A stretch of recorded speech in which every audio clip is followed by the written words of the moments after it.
तो चलिए हम लोग स्टार्ट करते हैं RHS कॉन्ग्रुएंस कंडीशंस। तो first you know what is RHS। तो RHS it means right angle hypotenuse side. इससे पहले हम लोगों ने RHS के बारे में पढ़ा था क्या कि राइट हैंड साइड होता है। तो कॉन्ग्रुएंस में जो है RHS का फुल फॉर्म बदल जाता है और इसे हम लोग राइट हैंड साइड नहीं कहेंगे। कॉन्ग्रुएंस में जो है ये राइट एंगल हाइपोटेन्यूज साइड हो जाता है। तो ये चीज को आप लोग को याद रखना है, ठीक है। तो फोर्थ प्रॉपर्टी है, क्योंकि हम लोगों ने पहले ही SSS प्रॉपर्टी के बारे में पढ़ चुके हैं, साइड साइड साइड होता है। नेक्स्ट हम लोगों ने पढ़ा था SAS प्रॉपर्टी के बारे में, जिसका मतलब है साइड एंगल साइड। अगर दो ट्रायंगल का two side and one angles are equal then triangle will be congruence. And next we learned A property. It means two angles and one sides are equal. Then you say two triangles are congruent. Now you learn fourth property, or your fourth property is RHS congruence conditions. The full form of RHS right angle hypotenuse side. Okay? तो hypotenuse side and one side are equal in two triangles, then you say they are congruent, but RHS property. हमारे पास you have two triangles like here A, B, C and other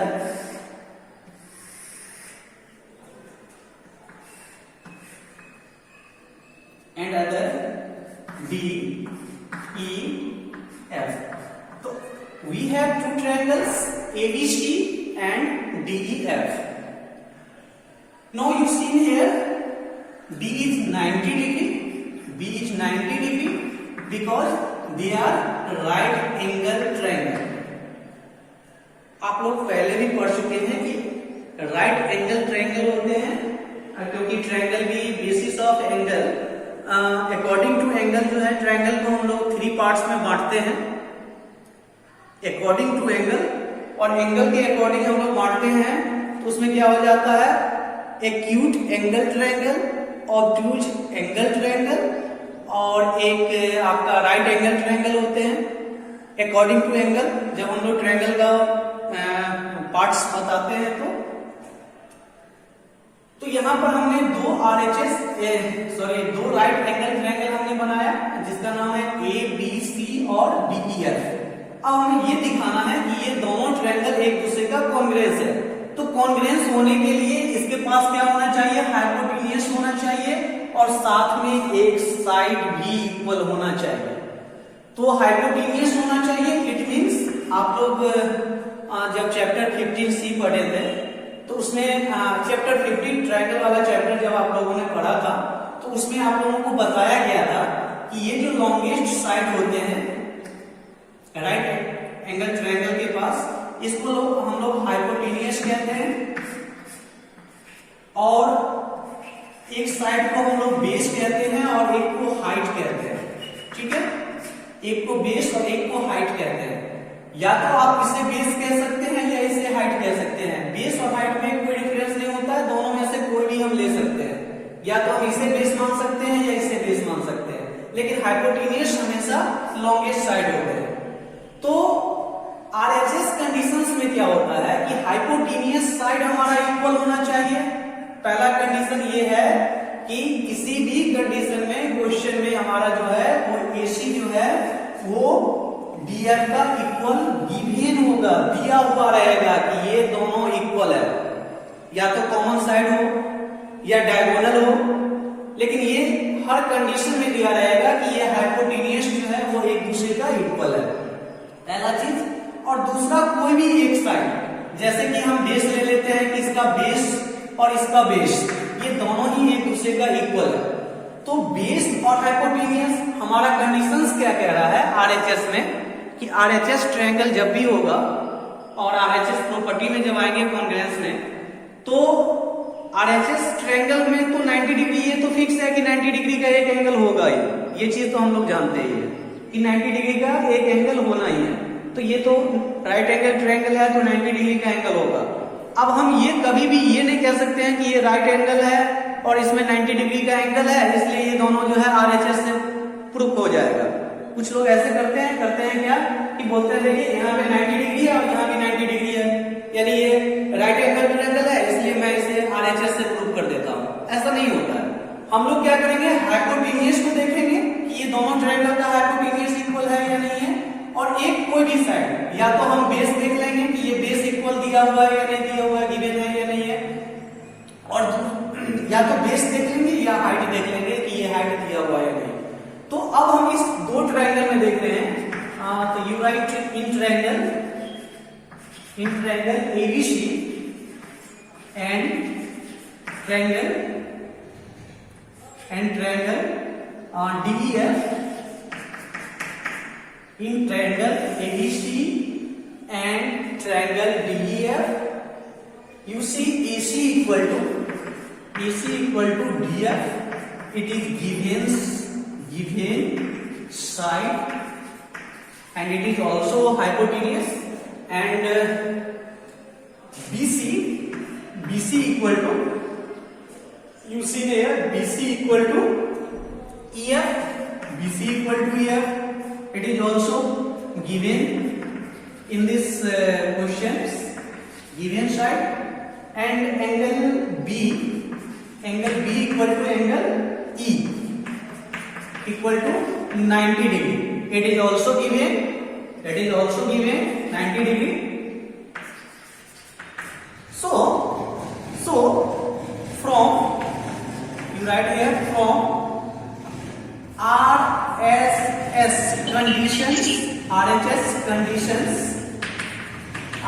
conditions, triangle ABC congruence of triangle DEF.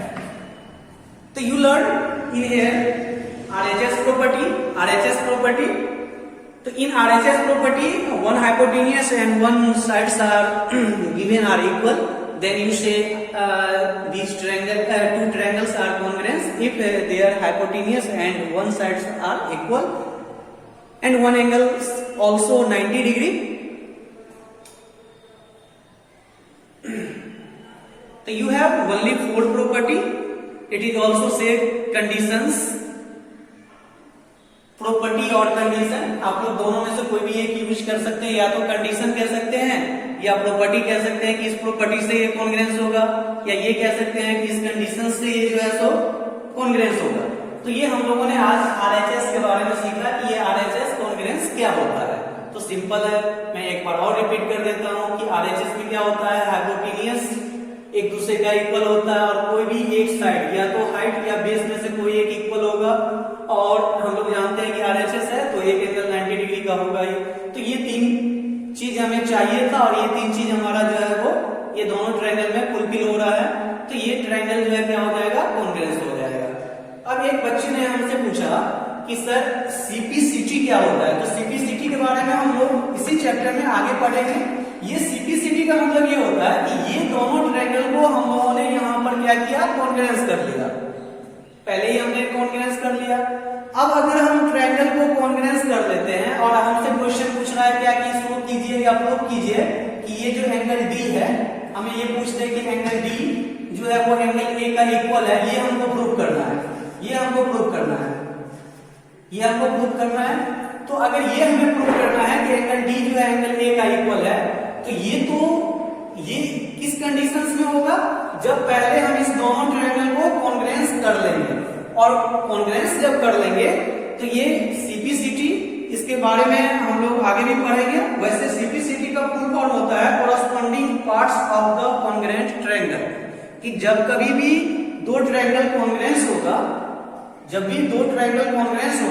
तो from CPCT से angle A जो है वो angle D का equal हो जाएगा।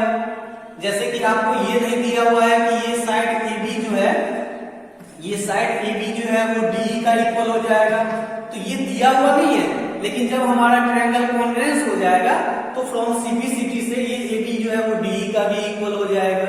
जैसे ये एंगल सी और एंगल एफ के बारे में नहीं दिया हुआ है, तो ये ट्रायंगल ऑलरेडी हमने यहाँ पे प्रूव कर लिया कि ये कॉन्ग्रुएंस है। सो एंगल सी और D and F R congruent from CPCT. तो सीपीसीटी का मतलब वही होता है कि जब दो ट्रायंगल कॉन्ग्रुएंस हो जाए तो बाकी का जो भी एंगल या साइड के बारे में अगर हमें प्रूव करना होगा तो वो हम फ्रॉम सीपीसीटी लिखकर उसे हम लिख देंगे, क्योंकि पहले ही हम प्रूव कर चुके हैं कि ये दोनों ट्रायंगल कॉन्ग्रुएंस है। ओके, तो now comes in your questions of exercise 16a, no, only for 16, exercise 16. To see some questions given in your book, so please open your exercise.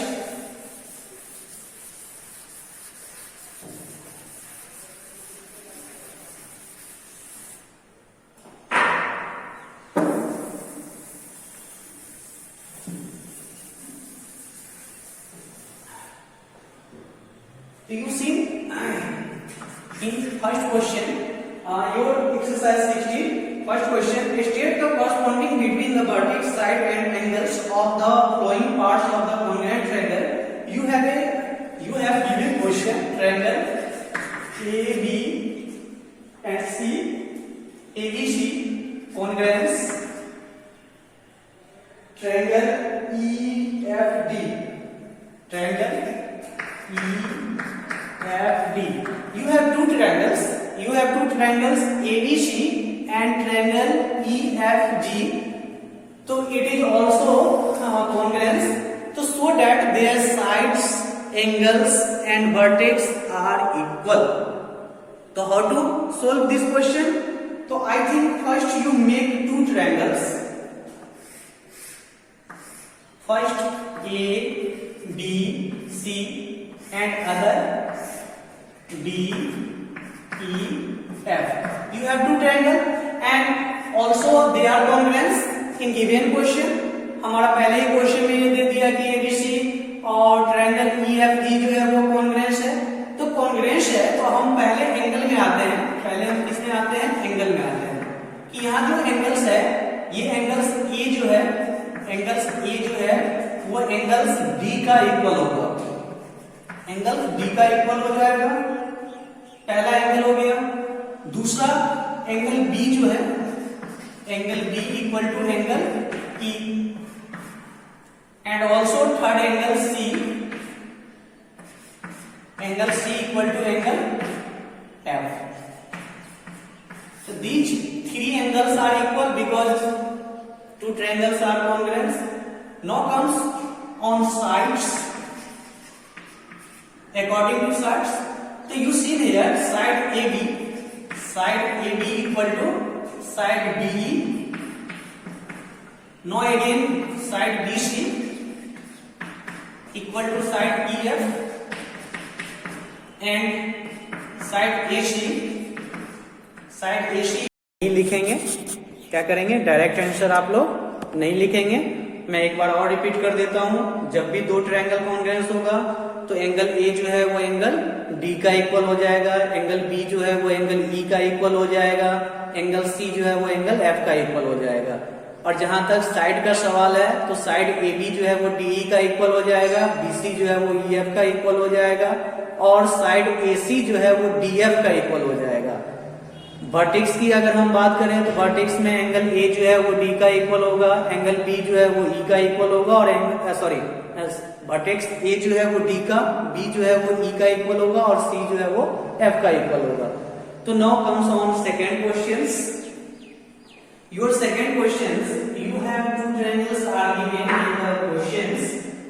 Question 2 में आपका दो ट्रायंगल ऑलरेडी दिया हुआ है और ये ट्रायंगल जो दिया हुआ है इसमें आप लोग को प्रॉपर्टी या कंडीशंस बताना है कि किस कंडीशंस से ये ट्रायंगल्स जो है वो कॉन्ग्रुएंस है।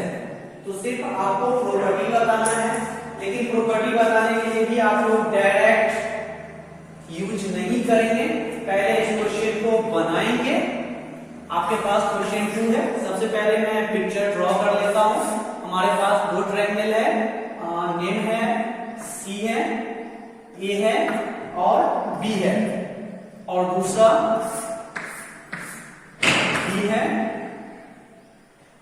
ई है और एफ है।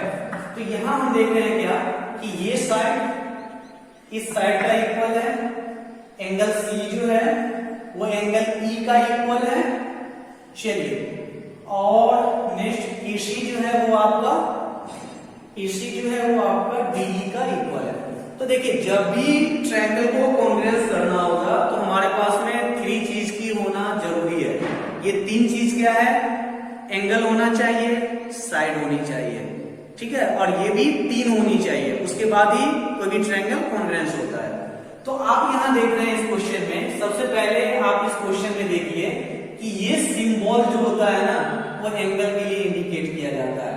कभी कभी क्या होता है कि आप इसमें डबल सिंबल देखेंगे, तो ये डबल सिंबल का मतलब हुआ कि सेकेंड एंगल जो है वो इक्वल है, और जब भी इसमें थर्ड सिंबल लगा रहेगा तो इसका मतलब ये थर्ड एंगल हुआ। हम यहाँ पे एंगल का नाम नहीं लिखते हैं, बल्कि इसको सिंबल से इंडिकेट कर देते हैं कि ये फर्स्ट एंगल है और ये थर्ड एंगल है। ये चीज को भी आप लोग को याद रखना होगा। तो यहां हम देख रहे हैं क्या कि ये जो ट्रायंगल है, हमारे पास जो दो ट्रायंगल है, एक triangle ABC and triangle DEF, triangle DEF। तो ये जो दो ट्रायंगल है, इस ट्रायंगल में हमारे पास दिया हुआ है कि एंगल C जो है वो एंगल E का इक्वल है। ये गिवन एंगल है, गिवन एंगल है। आप लोग डायरेक्ट आंसर इसको नहीं बनाएंगे, पहले इसको सोल्व करेंगे कि एंगल C जो है वो एंगल E का इक्वल है। नेक्स्ट हम देख रहे हैं क्या कि ये जो AC साइड है, ये AC साइड जो है वो DE का इक्वल है। ये भी आपका गिवन साइड है, गिवन साइड है। और थर्ड जो है वो आपका BC जो है साइड, ये BC साइड जो है वो EF साइड का इक्वल है, और ये भी हमारा गिवन साइड है। तो हमारा 3 प्रॉपर्टी होनी चाहिए। पहला प्रॉपर्टी क्या है हमारा? एंगल। दूसरा प्रॉपर्टी क्या है? साइड। और तीसरा क्या है? साइड है। तो ये कौन सा कंडीशन या कौन सा प्रॉपर्टी बनेगा? Side angle side. क्या बनेगा? Side angle side. क्योंकि आप यहां देखिए साइड है, एंगल है और साइड है। हमारे पास तो 4 ही प्रॉपर्टी होता है। एक होता है side side side, side angle side, angle side side, और चौथा RHS। तो यहां पर हम देख रहे हैं कि हमारे पास 2 साइड है और एक एंगल है, तो हम इसको लिखेंगे फ्रॉम SAS कंडीशंस और प्रॉपर्टी। कंडीशंस लिखिए या प्रॉपर्टी लिखिए, दोनों में से कोई भी एक लिख सकते हैं कि SAS condition triangle ABC congruence है ट्रायंगल DEF का, ट्रायंगल DEF का।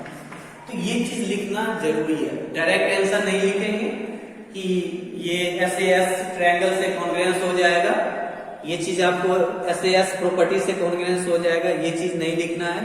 आप लोग को क्या लिखना है? पहले दोनों जो ट्रायंगल दिया हुआ है वो ट्रायंगल आप लोग बना लेंगे।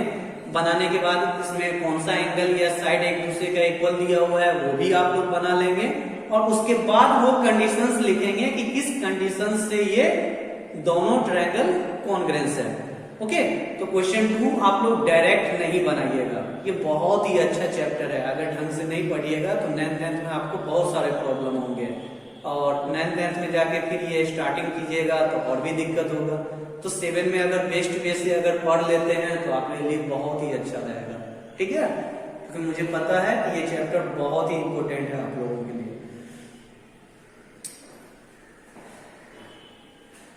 तो कम्स ऑन क्वेश्चन 3। क्वेश्चन 3 में हम लोग देखते हैं कि क्वेश्चन 3 क्या है। अब यहां से क्वेश्चन 3 से हमें ढूंढना होगा कि आखिर इस क्वेश्चन में ये जो ट्रायंगल है, इस ट्रायंगल में ये 3 कंडीशंस जो है, साइड एंगल साइड का कंडीशन, ये सब हमको ढूंढ के लिखना होगा। तो comes on question third. Your question third is here. You have a figure. You make this figure with your scale. Not we take the rough figure. You make also a rough figure. You see here. Name is A L O M C B C and B. So you have a name. You have a given a triangle. You have given a triangle, and this given triangle you see here PL perpendicular on OA. ये आपका given है। तो सबसे पहले आप given point को indicate कर लेंगे कि इस क्वेश्चन में क्या क्या दिया हुआ है। आपका दिया हुआ है क्या कि ये जो PL है वो OA पे परपेंडिकुलर है। तो ये एंगल जो है वो आपका 90 डिग्री का बन जाएगा, क्योंकि परपेंडिकुलर एंगल जो होता है जहां से परपेंडिकुलर खींचा जाता है वहां 90 डिग्री का एंगल क्रिएट होता है। तो इसलिए ये एंगल जो है वो आपका 90 डिग्री हो जाएगा। सेम वही चीज है यहाँ पे भी कि ये जो आपका PM है, ये PM जो है वो परपेंडिकुलर है। ये PM जो है परपेंडिकुलर है, किस पे परपेंडिकुलर है? तो OB पे है। तो ये भी आपका 90 डिग्री का एंगल क्रिएट हो जाएगा। तो चलिए ये दो 90 डिग्री का एंगल हमको मिल गया। अब हमको क्या करना है, इस क्वेश्चन में दिया हुआ है कि PL जो है ना, ये भी गिवन है कि PL जो है वो इक्वल है, PL जो है वो इक्वल है किसका? PM का है। तो ये तीन चीज हमें दिया हुआ है, ये भी हमारा गिवन में है। फिर दिया हुआ है कि PL परपेंडिकुलर है OB पे, और सॉरी PM परपेंडिकुलर है OB पे, और PL जो है वो परपेंडिकुलर है OA पे। तो ये थ्री थिंग्स है जो हमारे क्वेश्चंस में दिया हुआ है। अब क्वेश्चन को हम लोग सोल्व करेंगे, क्योंकि इस क्वेश्चन में हमको प्रूफ ये करना है कि क्या ये जो ट्रायंगल है आपका ट्रायंगल ABC जो है, आपको ये प्रूव करना है कि ट्रायंगल ABC कॉन्ग्रुएंस है ट्रायंगल DEF का triangle no in this question you prove triangle PLO congruence triangle PMO। तो ये आपको कॉन्ग्रुएंस है, ये प्रूव करके दिखाना होगा। तो ये प्रूव करने के लिए हम लोग क्या करेंगे, हमारे पास दो ट्रायंगल है। पहला ट्रायंगल ये है और इसका नाम क्या है? PLO। तो you right here in triangle PLO and triangle PMO, So in two triangles you see here L and M, angle L equal to angle M equal to 90 degree, and it is also given 90 degree angle, and in this question you see here PL equal to PM, it is also given PL equal to PM, it is also given side, and other OP equal to OP, and it is common side. So you choose see here three things like angle L equal to M 90 degree, side PL equal to PM also equal given in questions, and OP equal to OP common side, and OP is hypotenuse। OP जो है वो OP का equal है, क्योंकि ये दोनों में है, ये दोनों ट्रायंगल में आप देख रहे हैं कि ये कॉमन है, तो कॉमन है लेकिन ये हाइपोटेनियस है, और एक साइड जो है वो PL जो है वो PM का इक्वल है। तो हमारा जो है RHS प्रॉपर्टी में क्या होता था? RHS प्रॉपर्टी में होता था कि हाइपोटेनियस और वन साइड जो है वो क्या होना चाहिए? इक्वल होना चाहिए। तो तो यहां पर आपका क्या हो रहा है, एक हाइपोटेन्यूस इक्वल है और एक साइड इक्वल है, तो ये कौन सा कंडीशन से यहां अप्लाई होगा, तो लिखेंगे from RHS triangle PLO congruence है ट्रायंगल पीएमओ का, ओके। और which conditions, RHS conditions, from RHS conditions.